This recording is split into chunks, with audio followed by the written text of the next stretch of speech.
ويا مدحوينها دلكا تركيا اردوغان او هذا الوين او علوس او كسو ييري اسagoo ka hadlayo arrimaha Soomaaliya saddex qaybood oo kamid ah Soomaaliya ayaan hoolka bilowno dhahay saddex qaybood waxa laga hadlayaa shidaal qudista saddex qayb anaga laba qayb ogeyn ogoya waxa ogeyn qaybtan galmudug iyo hirshabeelle hadalkan maanta ay waadin fasaxa mudana hadalkiisa isuga degdegina qaybtii hore waxay ahayd 152 iyo 153 hirshabeelle iyo galmudug meeshan iska galaan qariiradaas idina qaybsaday maalin dhaxdaas hadda waxaa soo korortay qaybtii kale ee cusbeed 164 ah hoosh ka bilaawatay 164 hour heer hirshabeelle abgaal cadde ay salaama komitiga soo gala waroshan waa buunbuunintan waa idin wadaaya ilaa Soomaaliya dhan laga galo qodista ay bilaawtay hadal kale oo naxdin leh oo ku saabsan Ethiopia iyo Daesh nagu soo batay ee VOA saaka soo qortay horta waa idin hayaa waan isku xirxiriyeen waxaan ogaada Soomaaliya wadadii qaninimada taajirnimada ay cagta saartay Erdogan oo ah madaxweyne wax badan ka og dunida aad oo la socdo waxyaabaha dunida ka socdo siyaasadda iyo wax ka og ayaa horta ummadiisii toos u soo hor istaagay maanta oo Jimco ah asagoo ka hadlaayo meel ama xaflad arrimaha tamarta iyo energy-ga looga hadlay wuxuu yiri Soomaaliya saddex qaybood ayaa hool ka wadnaa ma dhihin sahmin ma dhihin hool u dhahay waa la qodooyaa macnaha abo faan wax bas wuxuu yiri war farxad leh oo weyn ah soo yeeray İş gemimiz Somali denizlerindeki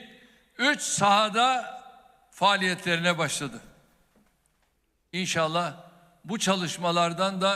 müjdeli haberler alacağımıza inanıyorum. Petrolde ise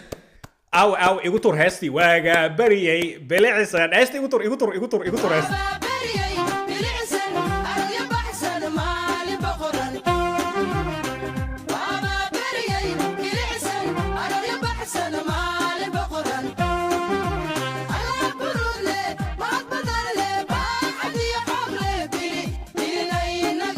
ويا Soomaaliya waxa idin weydiinaya war hadii Turkiga fiiri telefishinada idaacadaha ee Facebookyada Twitterada ee dadkan Turkiga ah hadalheynta ugu weyn waa arrimaha Soomaaliya iyo sida shidaalku u qodayaan iyo taajirnimada soo socoto yaani dakhliga soo socdo dalkooda si isku bedeli doono war buunbuunitay wada war annagii maxaa u buunbuunin la'anahay waxaan badeena waa waxay buunbuuninayaan xitaa Turkiga Afrika uma dhow qaybna waa Yurub qaybna waa Asia uma dhow saas ay tahay kheyraadkan arrimaha telefishinadooda ay ka hadlayaan waa ku faraxsan yihiin war ayagii bajaajada inta iska dhigeen ee qamiisi ay soo qaateen Sheekh Abdallah bin Saliid bin Batrol bin Shidaal iga la baxooy abo adiga wali bajaajka ay wada anjeeradii iyo silid cadeydii ee isku dhaxlaabayay oo koob shaax lagu cunaayay ay wada jiingada ay dhax jifta war Turkigi badeena ka taajirooy ceebna ma aha laakiin maxaa anagu bumbuun laana anaga fiiri badaan anaga leh cid qaadanayso dhulka in laga qaato ma ogeen laga xoog Soomaaliya ma ogiyee badaan meel uma socoto kheyraadkan badda ku jirana ma dhamaanayo yaa ku dhacday badaan kheyraadka dhamaad yaa ku dhaxay war kheyraadka badda ku jiro Turkiga kontonka sano soo socota hala baxo wali waa ku jirtaa anaga aqligii fiiri horta wax qeyrka ah in la bumbuuniyo way fiican tahay Soomaaliya wadadii taajirnimada cagta saartay ku dhahay niyo adi jiglama taarto wax ma qashniya war tobanka dal ee ugu taajirsan kamid noqonaa ku dhahay waa iska soo orday waxa la socotid male war koowde Turkigi iyaga densi qaadinooyo naagsi arooso lacag soo socotay taagiin Soomaaliya shidaalka soo baxaayo yaani lagu sii tishanooya adigana waxa ku tishanoosid male waaya marka abumboonino maxaa yeelay waxaan waa sax ma aan fictional ma aha this is none waa true waa sheeko sax ah waay badda qeyrada ka buuxo Turkiga wuuna dhahay badda waa la qodooya wuuna dhahay qaybta saddexaad hadda bilaawatay wuuna dhahay wax kale ku qancin karo bal ii sheeg war waa taajirni war hala bumbuuniyo war badda war fiiri galmudug hirshabeelle koonfur galbeed Jubbaland war waa sii soconay Puntland war waa sii soconaysa Somaliland walaalaheen hambalyo madaxweyne cusub la doortay fiiri Soomaalidu waa isjeceshahay 99% Soomaalida waa friendly waa isjecelnahay cid isna male banuna isla dheelna waraa qabiilka ritid ahaw kuwa hubku wato dadka dilo dadka xabadeeyo isbaarada dhigta matqaana waa 1% waa kasi yiriin xitaa waa dad yar waay laakiin iyaga yaa suuqyada naga qabsaday waa hadal badan yihiin marka Soomaalida intooda badan waa masaakiin waa dad يعني markino nabadaas iyo guri yar inaad gadatid oo qurux badan iyo qoyskaad inaad biilatid iyo cibaadadaada Soomaalida intaas u daran wallahi qof rabo inuu bilyaneer noqdo waa yar yaa Soomaali kisteed waxay taagihiin war saddexdeed waqti aad cuni karo kiri aan dhiibeyno guri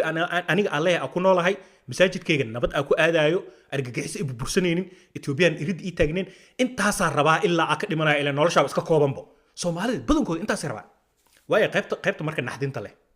warsaaka VOA hadal waxa ku soo kaagacay beerka ay xanuun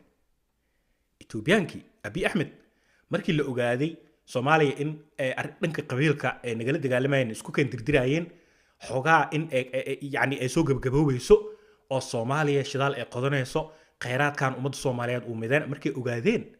hadda la shidaal qodis ee noo bilaawtay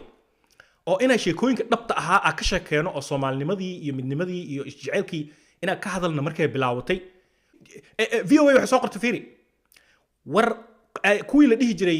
Daesh ISIS Puntland ku soo qulqulay boqolaal ayagoo ah intaas yaraa la soo ogaaday laakiin ka waran inta Jubbaland iyo Koonfur Galbeed iyo Hirshabeelle ka soo gashay yaa og inta dhankan kale waqooyi ka soo gashay yaa og hadda halahan yar ay soo ogaadeen kistaan yar waaya ay soo ogaadeen ay noo sheegayaan laakiin inta kale ee aan la ogeyn ciidamo xuduudeed ma qabno waxna soo galaayo wax naga baxay war meeq oroma alqaacid ku jirto oo al-shabaab ku jirto oo Daesh ku jirto yaa og marka halista waa nagu soo badanaysaa waxay u muuqataa in sheekada ay ka dhigi doonaan argagixisada Soomaaliya dhinac ka qabsatay laba kacleen tuulo ka tuulo xaafadka sheeko noocaas ah wadaan dawladda hadda inta ay soo kacayso cageed ku istaagayso ay rabaan inay ka faa'iideystaan ay dudumiyaan ay rabaan marka midnimo iyo walaalnimo iyo in hal dhinac ka soo wada jeesano kaliya ayaa Abiy iyo cadawga iyo al-shabaab iyo al-qaacido iyo dulli qof alaali qofkii Soomaalinimada neceb wallahi billahi intaas ugu guuleysan karnaa kaliya walaalayaalow asraam